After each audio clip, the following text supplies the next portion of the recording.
Gordon Strong, the author of the book Brewing Better Beer and BJCP Grandmaster Beer Judge, joins me this week to discuss modern homebrew recipes. This is BeerSmith Podcast number 130.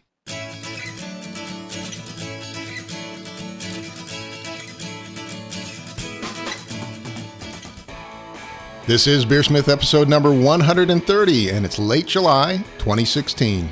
Gordon Strong, the author of Brewing Better Beer and three-time Ninkasi Award winner, joins me to discuss brewing beer recipes. Thank you to this week's sponsor, Craft Beer and Brewing Magazine. You get 6 amazing issues each year, packed with information for brewers and beer fans. This month's issue has a detailed focus on saisons, as well as brewer profiles and beercation ideas. I encourage you to check out this great new magazine for homebrewers at beerandbrewing.com. Again, that's beerandbrewing.com. And also Anvil, a new line of brewing equipment from Blickman Engineering. Anvil's new kettle strainer is just what you've been waiting for. Stainless steel construction and plug resistant, this filtration screen efficiently filters out your hops and trub. It is easily clean and attaches directly to your Anvil kettle. It's available now at a very attractive $44.99 price point. Find out more about Anvil at anvilbrewing.com. Again, that's anvilbrewing.com. And also BeerSmith software, the industry standard for home and professional brewers. It lets you design great beer recipes and brew with confidence. Download your free 21-day trial today from beersmith.com. And now let's jump into this week's episode. Today on the show, my guest is Gordon Strong. Gordon is the president of the Beer Judge Certification Program and their highest-rated beer judge. He's also the only 3-time Ninkasi Award winner as the top homebrewer in the U.S., and is the author of Brewing Better Beer, as well as his new book, Modern Homebrew Recipes. Gordon, it is fantastic to have you back on the show. Thanks, Brad. It's great to be here. So you've been on 3, 4, 5 times now? I was going to say a half dozen, but yeah, let's go with that. Could be. It's been about 6 years. I certainly try and have you on at least once a year. Yeah. Well, you want to discuss your new book, Modern Homebrew Recipes, and a focus on recipe formulation. And we're also going to talk a little bit about the presentation you did at the Homebrew Con, and I got a little copy there. We'll talk about that as we go. Can you tell us a little about it? Yeah, the presentation was more on the general subject of recipe formulation. I didn't think it would be very interesting to sort of just read through the book and tell you the 109 recipes. So what I really wanted to do was talk a little bit about how I approach tackling new recipes, because I do write the style column in Brew Your Own magazine, and I have to have a recipe in every issue there. And people often ask me for recipes as well, so I'm always putting new ones together. So I thought it was a good subject, and certainly the turnout at the talk was great. So I was really happy to see people so interested. Well, fantastic. So the focus of what we're going to talk about today really is designing beer recipes, though, right? Oh, absolutely. So you start out with a discussion of a typical homebrew recipe. What does that look like? Well, yeah. When you read recipes in magazines, I think people need to understand that every magazine has a standard that they follow. So they want all recipes converted to meet a common target profile. They want them to be generally 5 gallons, and they'll tell you the system efficiency.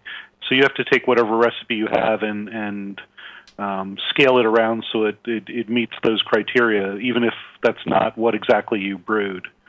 So that's a little different than what I do in my book. I just give you my actual recipes, and I understand that you're going to take them and plug them into recipe software, and you're going to scale them for your system anyway. So I try to ignore that, but when you look up recipes online, you almost always see a 5-gallon recipe to some efficiency. The BYO uses 65%, so that's what a lot of the recipes that I do that are published show. But that's not my efficiency. My efficiency is higher, but that's what the magazine wants. Right. So you got to adjust to fit their profile or whatever. Right. So the recipe, the components of the recipe, is what I wanted to talk about. That Yeah. so it'll list the size and the parameters and such. Then very detailed ingredients. It'll give you ingredients in weights, so pounds and ounces, and it'll have very detailed instructions that'll tell you sort of exactly how to brew it. So I think that's the thing I wanted people to take away, is the typical homebrew recipe has the measures in actual weights, and the instructions are very detailed. Right. But in your presentation, you mentioned that pros don't necessarily approach it this way, right? Oh, no, and I actually gave a couple of examples of pros that I had asked for their recipes, and they give the grains in percents of the total grist, and they'll also be very specific about the source of their grains. They'll say the specific maltster, not just a generic name, or sometimes my recipes will say use German Pilsner malt, but it won't say a particular maltster, as opposed to U.S. Pilsner malt. A lot of the pro recipes will actually call out specific maltsters that they used, and they'll just give the target specs for the beer. They might list a mash temperature, but they're not going to tell you water ratios and how you have to go about mashing, and they might list hop additions in bittering units, not in weights. Just because the pros know that they're going to brew these on different size systems, and the recipes are going to be the same the way they write them, regardless of what system they're on. And if you have to adjust it for the target system, they know you're going to do that in software anyway. So I kind of like their recipes because they're sort of short and sweet, and they tell you the important pieces. They understand what components in the recipe actually drive the finished profile of the beer, and they focus on that rather than a tutorial on how to brew. So, is that the approach you took when you wrote your new book? No. No. Okay. No, I really targeted it at homebrewers, because again, when you write for a magazine, the publisher wants it in a certain style, and when you write for a book, the publishers want it in a certain style as well. So I listed the actual recipes that I used, but when I think about recipe formulation, I think about them in the pro way, in percentages, before I ultimately do the translation. So I listed the as brewed recipe, but that's not really the as designed recipe, if that makes any sense. Now, looking at a couple of the sample recipes you have, there's also it appears to me there's a difference in complexity too, isn't there? Oh, yeah.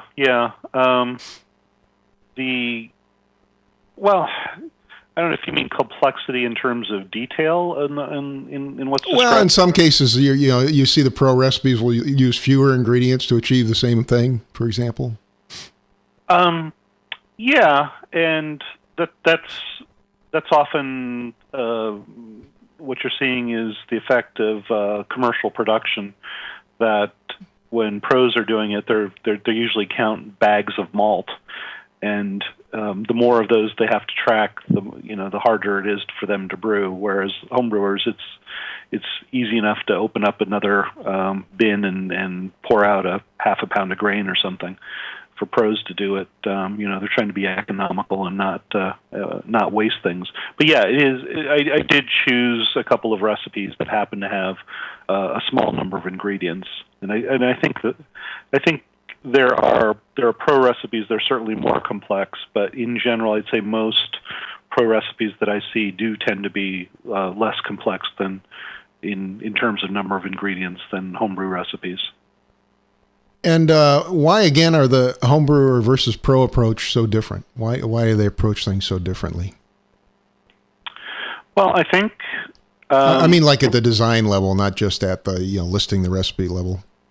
Right. So I think the pros are making a different set of assumptions. I think they assume the target audience for the recipe knows how to brew, and based on some of the assumptions that I see in magazines, less so much because of the level of specificity that is in there. So I think the pro recipes are interesting in that they're telling you the things that really matter, and they know you're going to use recipe software to make it work on your system, and they assume that you know how to brew, but they know that all brewers brew differently. So if they tried to be overly detailed, the other pros are probably going to ignore it anyway because they're not going to brew in the exact same way. They're going to brew the way that they brew. So I think that's a difference. A lot of homebrewers seem to think they're on the search for there's only one way to brew, and I just haven't found it yet. So they run around listening to different people tell them to do different things, and I think that's ultimately not that productive. I think you have to find a way that works for you, and then understand how to make the recipes work on your system. Now, you talk in the presentation about how this approach is not necessarily new. Ray Daniels, for example, wrote a book, a very famous book, Designing Great Beers, back in '98, right? Oh yeah, absolutely. And that's more about thinking in terms of the grist and percentages. Is that I was showing that wasn't something that I just kind of dreamed up or that pros were doing. I mean, it's more of a scientific way of representing recipes that works across different batch sizes. And in Ray's case, if I recall, he started with a bunch of award-winning recipes and basically did an analysis on them, right? Yeah. So it was good for understanding the contributions of different ingredients in some recipes, but it didn't really tell you how to conceptualize a recipe. It was all analysis based. So I kind of like it because it's a good way of thinking about recipes in that you have a certain number of choices that you're making, and there's a range to different ingredients. So you're kind of making these constrained choices in bounded ranges. So if you're thinking about like solving a series of equations, the fewer unknowns you have, the easier it is to do it. So if you're able to make the choosing easier, then you're more likely to come up with something that's reasonable. So that's where his data came from, but a lot's changed since then because he was analyzing award-winning recipes that existed in the early to mid '90s, and there's been a lot of changes since then in the ingredients you have available and how brewers actually brew. So mostly I was putting that in there to show that thinking in percentages isn't really a new thing. Okay, well let's turn our attention now to the actual process you use for designing a recipe. You've won quite a few medals over the years. How do you go about starting a new recipe? Right. So I don't design my recipes inside a recipe software. I usually just start with a blank sheet of paper because I might not be jumping straight to ingredients. I might just write down, ideas or inspirations or things I want to accomplish in a goal for a certain recipe. I often start at the end and think backwards. I think about what the flavor profile of the finished beer should be, and then I think about what choices am I going to make to get there. So So I usually start with the sort of the general shape of the final beer. What kind of parameters should it have, and some of the major contributors to the flavor profile, and I'll put those in, and then thinking in the Ray Daniels term of making the constrained choices. Once you put down the sort of the knowns, then you find there's a lot less to play with. So think about what other choices do I want to make, and why am I putting each ingredient in there. But I generally work in percentages when I'm doing this for the grains, and with hops, I usually think more in terms of when in the recipe do I want to add them, and what kind of character do I want out? What sort of aroma and flavor contributors do I want?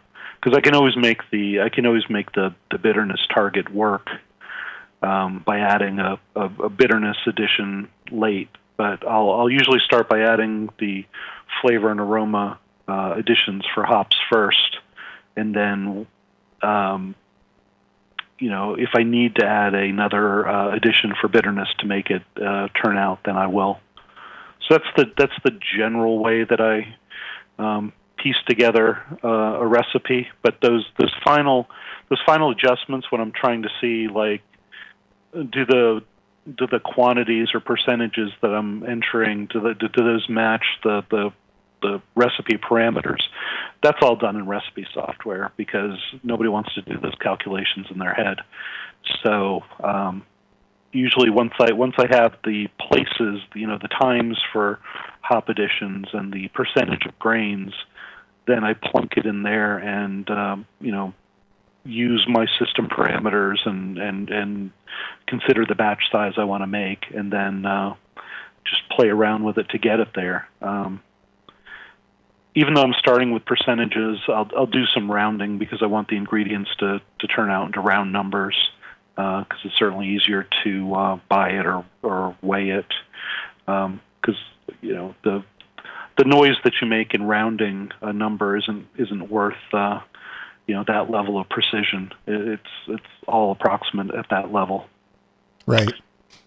So once you got all that done, then you basically have to brew it and see what it tastes like. And if it isn't where you want it to be, then you take good tasting notes and you write down. You do like a little bit of a gap analysis and decide the next time you brew the beer, what kind of changes do you want to make to.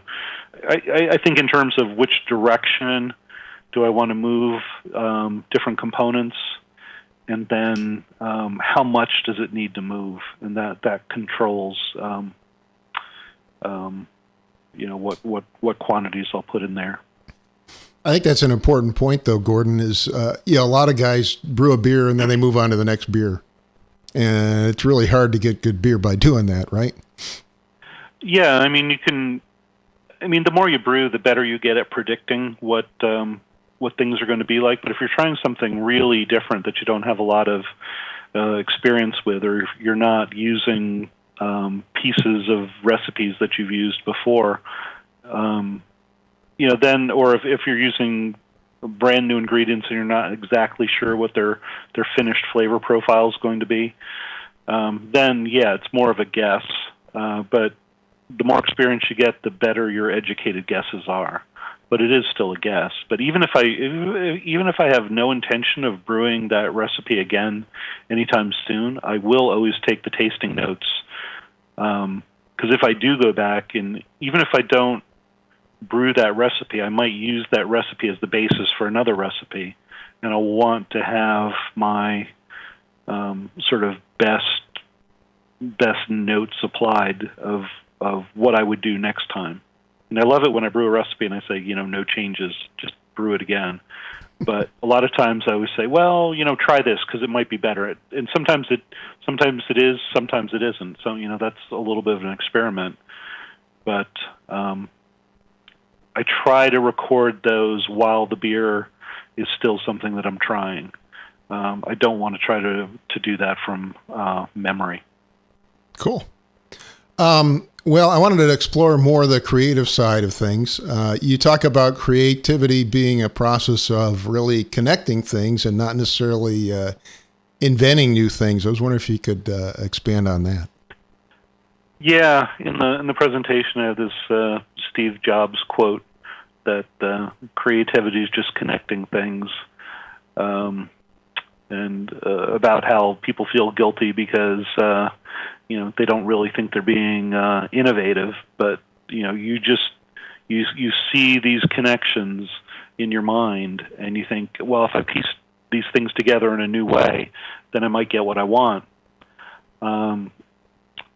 So I think that's kind of interesting because I tend to think about recipes in very much that way, that I'll have these kind of reusable building blocks of components of beers that when I start thinking about something new, I'll remember, well, I really like that one malt flavor that I got out of this one beer, and if I combine that with like this hop flavor from a different beer, I think I'll have something really interesting. So again, when you're thinking in terms of what your vision of the final beer is and how you get there, that's where you sort of draw upon this library of reusable components, these building blocks that you have familiarity with. And they don't have to be things that you personally brewed. I mean, if you taste somebody else's beer and have a discussion with them, and they tell you where some of the important flavors are coming from, then you can add that as something that you might want to try in the future. So, I mean, can you describe a little more detail what some of these building blocks might look like? Yeah, I think about base malt combinations, because I tend to think of base malts and specialty malts and character malts, things that you add for color, or a little bit, or something you add as more of a larger flavor driver versus the class of base malts that you might be using.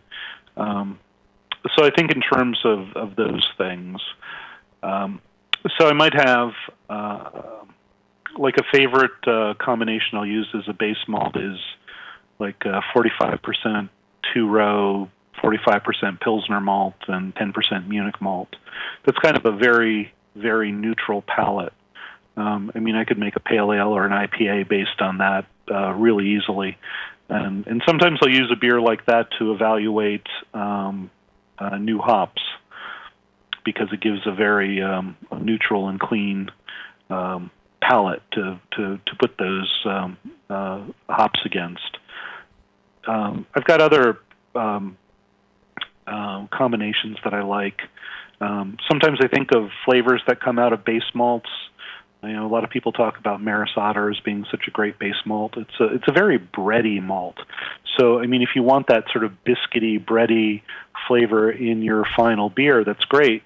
But if you don't want it, but you still want to use a quality malt, you might think about in your base malt combinations of adding something that kind of dilutes that biscuity flavor, but still adding a lot of maltiness. So I have a combination I like that involves Maris Otter and Vienna malt. That's one of my multi-mix bases that I've played with. So things like that, or various crystal malts.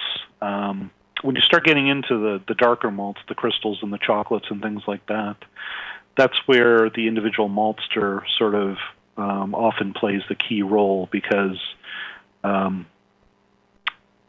something in the 60 to 80 Lovibond range of crystal is going to taste different from different maltsters. Some of the darker ones, some of them add sort of a burnt sugar flavor, and some of them add like a dark fruit flavor. They're different. They're different contributors. So, understanding the flavors that you get out of certain malts, like chocolate malts, can be. You find some that are like about 325 Lovibond, and you find some that are 500. Those are certainly going to have different flavor contributions. So I often tell people if they want to try a good chocolate malt that they ought to seek out the Thomas Fawcett chocolate malt from the UK, because I think that's the one that tastes the most like chocolate to me. So I tend to go to that one quite a bit when I want like a true chocolate flavor, for instance. So do you have these building blocks organized in some way? Do you have a list of them somewhere? How do you kind of maintain your sanity here? That's Are they all floating around in your head? Kind of. Often what they are is, I'll have the collection of recipes that I've made that I tend to think about, and I'll go reference them to see if I've played around with the percentages at all. But it tends to be a small enough number that I tend to keep them in my head, because I don't want to. I want these things to inspire me without constraining me, and I'm afraid if I wrote them down that I would think that, I have to do the Chinese menu of like one from column A and one from column B, and I hate those kind of choices. That's why I tend to start recipe formulation with a blank sheet, not in recipe software, because sometimes you pull up like a list of malts, and if you can't find the exact malt that you want to use, then you spend time saying, well, do I put in something else, or do I go research it and like add something to the library? And I find myself sort of fighting with it more. So if I'm doing something very straightforward, I could sit down and plug away on that. But I don't want those preconceptions, maybe. Yeah. I don't want to sort of cut off certain creative paths just because of the mechanism I'm using to capture my ideas. So, a blank sheet of paper has no constraints, so you can certainly write down whatever you want. And then when it comes time to put it into recipe software, then you can make sort of adjustments to see whatever fits. Or you might wind up having to substitute things when you get to the shop and see what they actually have. Sure. Right, so, but I want to at least capture the vision of the recipe somewhere before I go make some compromise later. So you go and pull these blocks together, and now you've got to somehow achieve the right balance when you start fine tuning your recipe. How do you go about doing that, Gordon? So I consider balance. That word gets thrown around a lot, but I'm not sure that everybody sort of understands what it means. It's always relative to the style, because a balanced IPA is going to be a lot different than a balanced Helles. It doesn't. People tend to think of balance like it's too literal, like it means equal proportions. Certainly, that's not what you mean. You mean something that comes out. Something that tastes good and is representative of the style that you're talking about. So that's what I'm always looking for, because ultimately you want something that's recognizable as the style or the at least the vision that you have for the beer, and that it's still enjoyable and drinkable. So balance is the general catch-all word for that. So I think about that. The more I brew, the more I've sort of come to realize that I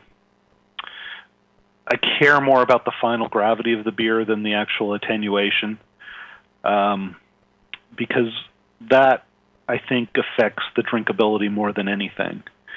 And I would tell stories where sometimes I would see American brewers trying to brew like Belgian beers, and they would brew these big triples, and they would think like, okay, so I want a 10% beer. I know how to make 10% beers, and they wind up brewing their triple like it's a barley wine, and it winds up finishing at 10.24, and it's like way too sweet. But they'll point to like, well, it attenuated all this amount, so it should be fine. Like, yeah, but it's got all this sugar in it, and that's not fine. So you really want certain styles to be dry, and they're not going to be dry unless the final gravity is low.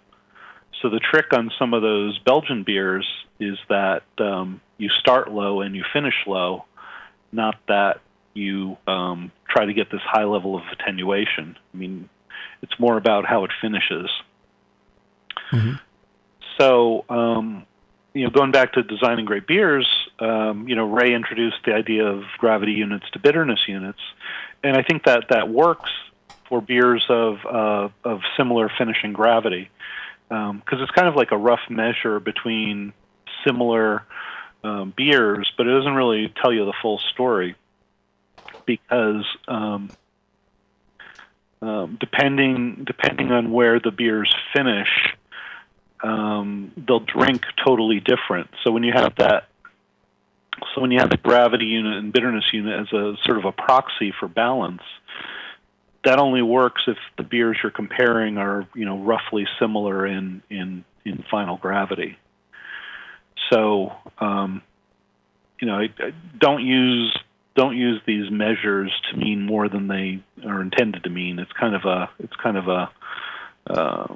rough cut at an idea, not like this hard and fast guideline. And even when you talk about bitterness units, one of the things I wanted to touch on was that there's more bitterness than IBUs. I mean, IBUs is strictly a measure of bitterness that you derive from hops, but there are other things in beers that can be bitter, and there's a quality to the bitterness when you start adding in harshness and astringency that kind of reads like bitterness on your palate. So if you just think in terms of bitterness units, you're not always catching the full story of the balance of your beer. Yeah, I mean hops. I think hops add over 500 flavor compounds to the beer, so bitterness is just one of those. It's the isohumulones, but you start talking about aroma, for example. There's a whole bunch of aroma oils that are potentially added. Oh yeah. But I mean, like dark roasted grains will give you a bitterness component, a sharpness, a harshness. But even how you go about using the hops, a 30 IBU beer that's harsh is going to seem a lot more bitter than a 30 IBU beer that's clean. So, I mean, think about the difference between like a German Pilsner and a Czech Pilsner, right? So, something that's built on really soft water versus something that's got a lot of sulfates in it, that those sulfates that are talked about as accentuating bitterness, I mean, they're going to add a rougher edge to the beer as well. So that sort of strikes you on the palate as having a higher bitterness level. Well, Gordon, I wanted to go on. You've got a pretty good section on a number of different ways of approaching developing a recipe. Some of them starting with guidelines, others start with a particular recipe or a commercial example. I was wondering if you could just cover a few of those, because some people just dive in and go, I'm going to create this style of beer, but that's not the only way to do it, right? Oh, absolutely, and that's why I gave a lot of different examples, and they were kind of real examples that I would use. So I talk about building a recipe starting with the style guidelines. I used to think that nobody ever did this, right? So then with some travels, especially to South America, I found people were actually using the BJCP style guidelines as like a how to brew book. They would like open a page and say, "Wow, that style sounds interesting. Let me try to brew that." And they would try to piece together based on the flavor profiles of what they wanted to make. Well, I'm embarrassed to admit it, Gordon, but that's how we started. When I started in 1987, that's what we did too, because a lot of the beers that we were brewing, we didn't know what they actually tasted like. It's true. Yeah. There were no commercial examples to buy, at least in most stores back then. Well, even if you could buy commercial examples, the other piece of that story is that unless those commercial examples are fresh and representative of the style, you could be sort of accurately cloning a flawed beer. And that was that's like a problem that we had in the BJCP.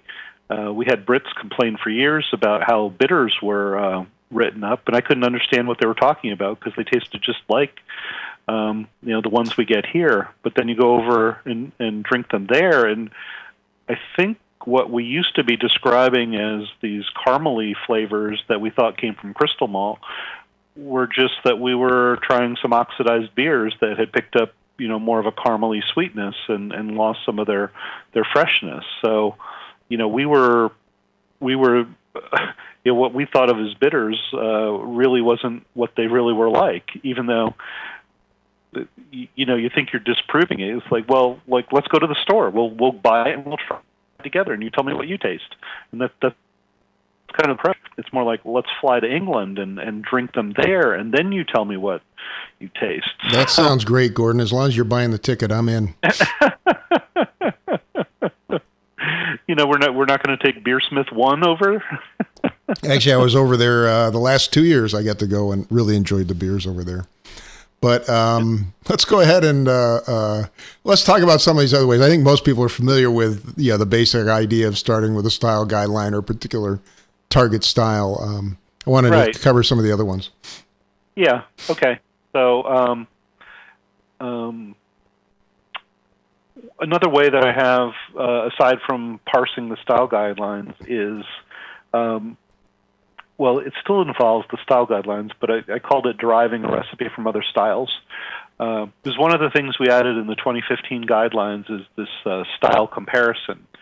So it's a way to help judges figure out what a style is like by comparing it to other styles they might know. So the example I used was the Fest beer, or the modern Pale Oktoberfest that they actually drink today in Munich, and describing it as somewhere between a Helles and a Maibach. So the way I went about approaching that recipe is I had recipes for Helleses and Maibachs that I liked. So I tried to adjust the percentages of the grain within somewhere in the midpoint between those styles. I tried to keep the beer dry and hit a final target profile that matched the specs. But so what I wound up doing there is giving it sort of a higher percentage of Pilsner malt than I would find in a Bock, but less than I would have in a Helles, because I wanted to wind up with around a 6% beer that was very drinkable. So I didn't want to make it too much like a Bock, which meant that I had to sort of limit the percentages of Munich and Vienna and things like that, while still trying to hit the general balance. So that there's not that many recipes where you're going to find a style that neatly fits between two other styles. So you might wind up having to just do sort of the one-directional version of it, like start with a style that and based on the flavor profile differences, try to nudge the grains in the direction you want. So you have to know something about the flavor profile of your ingredients, since those are the knobs that you're turning. Sure. We'll go through a couple more of these examples. I'm going to throw up the slide there. Sure. Well, I do this sort of commercial clone beer, and that was kind of weird because I actually sort of interviewed a brewer for one of the Brew Your Own articles that I haven't finished yet. So I want to make, because I haven't brewed it yet. I put together a recipe, but I just need to brew, and I don't normally brew in the middle of the summer. But this guy was really cagey with me. I mean, he wouldn't just come out and give me the recipe. He gave me like pieces of the recipe, and he's giving you those building blocks, Gordon. Yeah, he did. So when you think of terms about like what you know and what you need to know, then you make some educated guesses in between. But it was funny because it was in Ireland, and and there was a bunch of the BJCP judges there and brewers were sort of watching me and listening to the interview, and afterward they described it as like a lion circling its prey. It's like they said, you kept coming at him from all these different angles, and like I can't imagine like all the information you got because you asked it in so many different ways. He looks scared in the picture there, Gordon. I don't know. He kind of looks like he knows he makes a really good beer and wants to protect it. But so I don't know. It was fun. I mean, it's you kind of wind up with something like the style guidelines. You wind up with a bunch of constraints, and you try to play within there. So unless he's outright lying to you, and kind of like the secret Chinese recipe where they'll always leave out a key ingredient or something. He was giving some straight answers, but he just wouldn't come out and say. So I'm going to have to try, because I had to make some educated guesses here, and then I'll see how close it came. Cool. But it's very similar to picking out things from the style guidelines itself. You have an imperfect set of information, and you try to go with what you know is true, and make educated guesses about the pieces that you're missing. Well, can you talk about a couple of these other approaches? You get scaling up a style or modifying an ingredient. Yeah. The scaling up is more straightforward. Because here I was like, I don't brew a whole lot of big beers anymore, and certainly not sort of double IPAs, because I like to drink more of them. So I had an example of how I scaled up a good single IPA recipe I had to a double. It wasn't just sort of a straight scale. Excuse me. If you look at the grist, but I kind of highlighted different groupings of grains to sort of show how I was keeping, while I was changing some of the base malts, I kept the percentage of base malts in the beer relatively the same. So I had certain base malts, and then some character malts, and then I was adding some sugars, and I kept them in roughly the same proportion, even though I was playing around with different pieces. And then I wanted to make sure that they, similar to what I talked about with the lagers, that even though I was scaling up the original gravity, I tried to keep the final gravity around the same, because I wanted to, because I like a dryness in an IPA. So while I'm scaling up the alcohol, I wanted to keep the final gravity the same. So the starting gravity doesn't move as much as you think it might move to get that extra alcohol, because you're keeping the final gravity the same. So I assume you're trying to drive a higher attenuation too to get that, right? Yeah, and so that might have something to do with how I'd mash it, but the sugar helps as well. Sure. So it's just that illustrates something about the balance of the beers that I'm looking for. So when people think about scaling up a recipe, you don't just scale up every piece. I said be careful about scaling up the final gravity, because that could drive your final flavor profile away from where you want it to be. Cool. Well, let's spend just a minute on developing an entirely new type of recipe, maybe something experimental that doesn't fit neatly into a category. Yeah. I used this example from the book of what I called a spring IPA. It was kind of like a Maibach style American IPA. So I wanted the dryness in the beer, but I wanted the maltiness to sort of come through more than a typical American IPA might have, but not in a sort of heavy crystal malt kind of way, but more in a sort of German malt richness way. So I used more of a grist that would be like had more of the pieces from a Maibach. I see you got the Munich and a little bit of Carahel in there too. And there's a little bit of dark Munich, so they're those kind of things are giving you like a malty richness.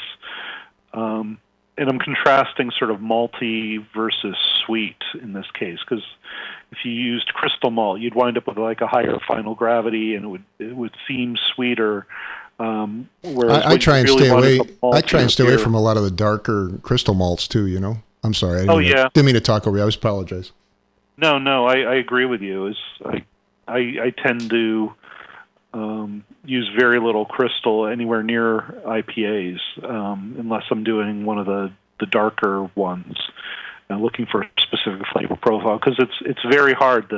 The flavors from crystal malt tend to clash with the bitterness in the hops and some of the flavors from the hops, unless you make very, very smart choices about them and wind up with compatible flavors. So, and the dark ones can be very harsh too. Yeah, indeed. So you have to watch using harsh hop varieties when you're pairing with them as well.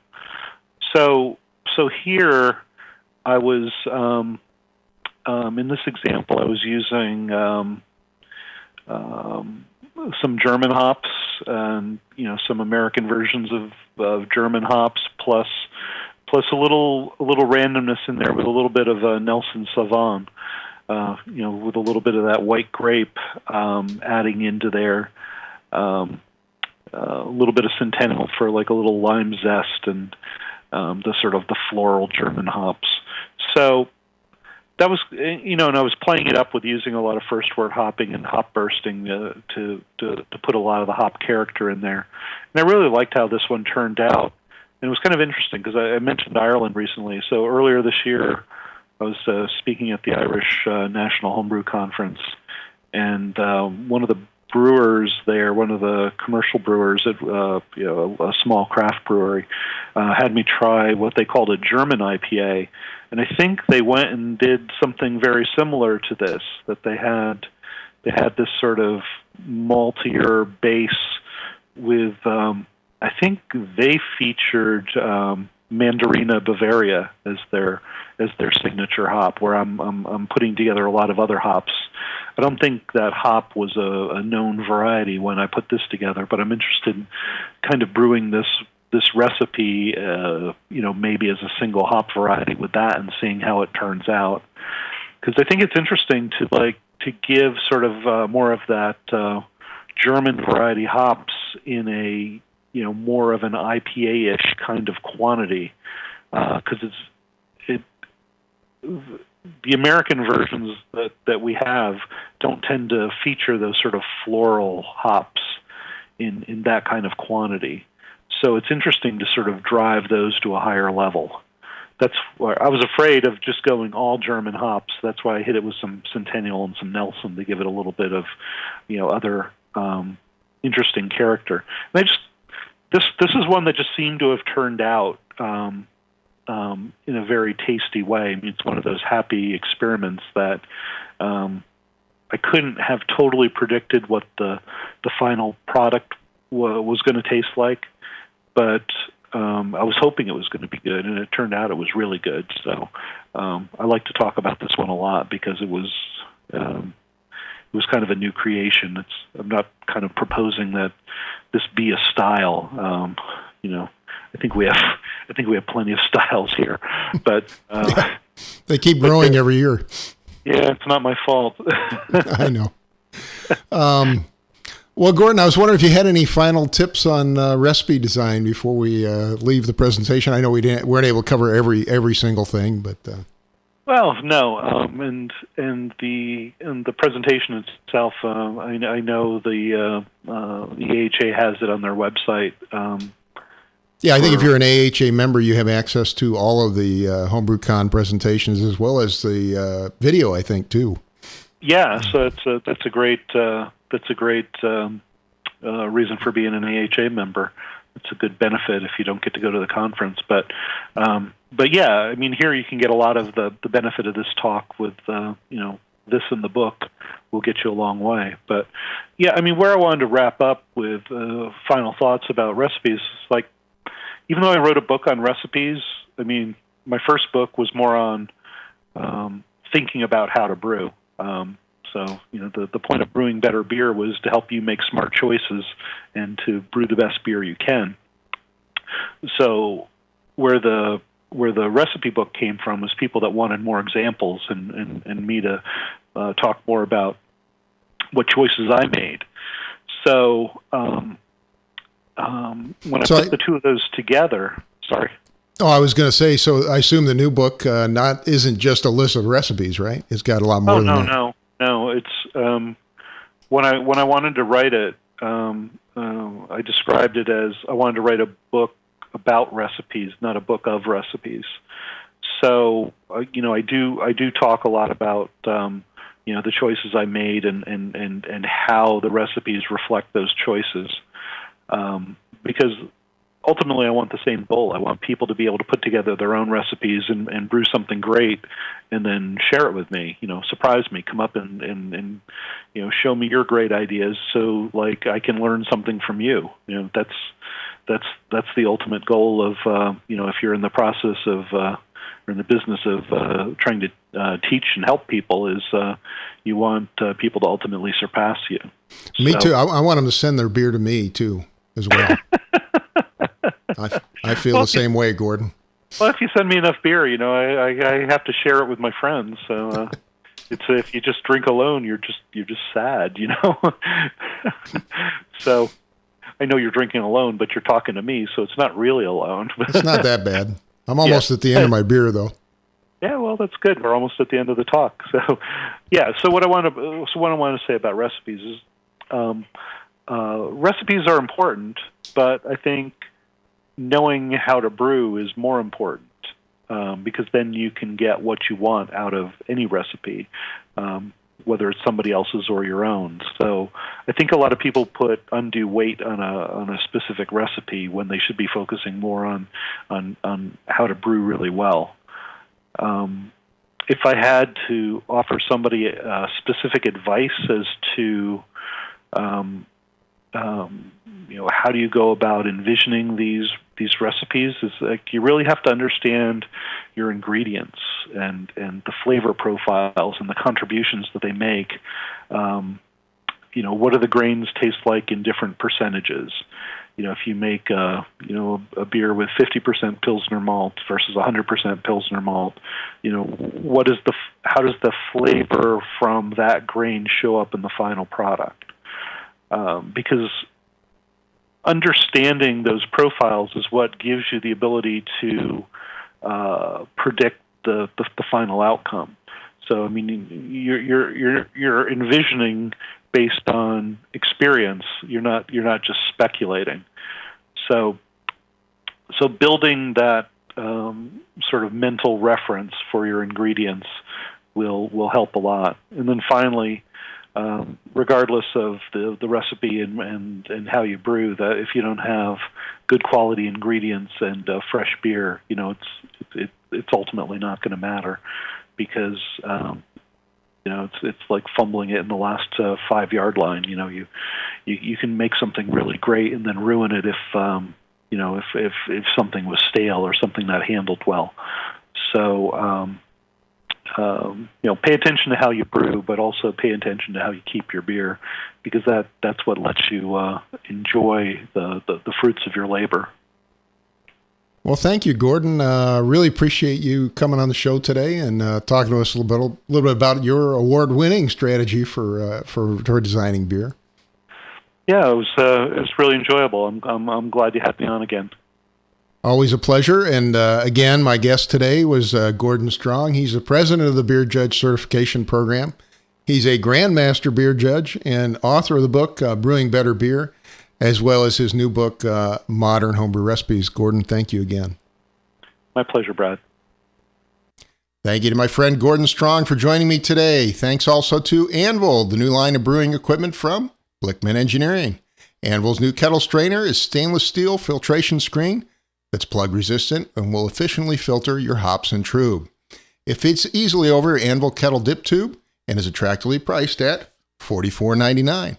Find out more about Anvil at anvilbrewing.com. Again, that's anvilbrewing.com. And also Craft Beer and Brewing Magazine. You get 6 amazing issues each year, packed with information for brewers and beer fans. This month's issue has a focus on saisons and brewing profiles, as well as beercation ideas. Check out this new magazine for homebrewers at beerandbrewing.com. Again, that's beerandbrewing.com. And finally, BeerSmith software, the industry standard for home and professional brewers. It lets you design great beer recipes and brew with confidence. Download your free 21-day trial today from beersmith.com. Thank you for listening. I hope you have a great brewing week.